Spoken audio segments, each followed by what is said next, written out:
I love that song so much. I did it with Sean Paul, featured Sean Paul. We actually recorded and wrote that song in Jamaica, the best place to do a reggae song. And he's one of my favorite reggae artists. I have so much respect for him. Ever since I was growing up in Barbados, we had mad respect for Sean Paul. He was always like the reggae artist that we loved. Like a show to go to, the show to go to would be a Sean Paul show.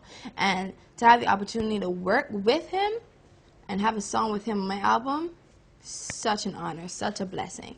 And it's one of my favorite songs. The hardest thing on the road for everybody is what are we going to eat?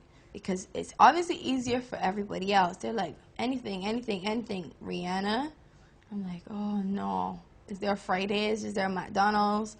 Anything that's formula, let me do it. But like Japanese food and Mexican and no. I'm a very picky eater. I grew up with one type of food, West Indian food, and that I've grown up on that taste for 17 years. And it's hard to change and try new things. That was a song that put me on the map all over the world. And that song was such a blessing because it's so hard for new artists to come out and make a statement in the game. And that song really helped me. And the album did well. Now we're on to the second album with new singles. And everything is going great, so I'm very excited. Oh, no, man. That's like my brother. Nah. Neo's a cool guy. I really enjoy working. It felt quick. It felt quick, but it didn't feel rushed. We finished the first album. We put it out. We were promoting. Then I got the call from, Ellie Reed saying, we opened up the budget for the second album. We want to start recording. So we started recording. We finished it, and he was like, we got so excited and anxious, we just put it out. And people love it. The album is doing. He always tells me he wants me to remain as I am, remain humble, and keep good people around me.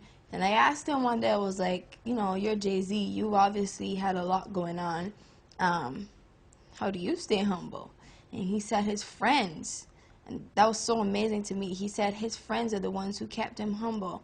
And I thought about it, and it's the truth, because like some of my best friends, I love them so much, because when I go back to Barbados, they still treat me the same way. They still insult me and call me names. They still make fun of me. They tell me, that doesn't look good. They tell me, wow, that looks great. And I know it's honest. And, because it was a song that I've never heard before, like SOS, when you listen to that, is a breath of fresh air. You don't hear songs like that every day on the radio. And that's what I thought as the first thing that came to my mind. I was like, this is new. And when I recorded it, I knew after that, and I got a little feedback, I was like, okay, people love it. I think it's going to be a good one. It was written by a very good friend of mine, Neo. Awesome, excellent songwriter. I really enjoyed working with Neo. This song is really blowing up too.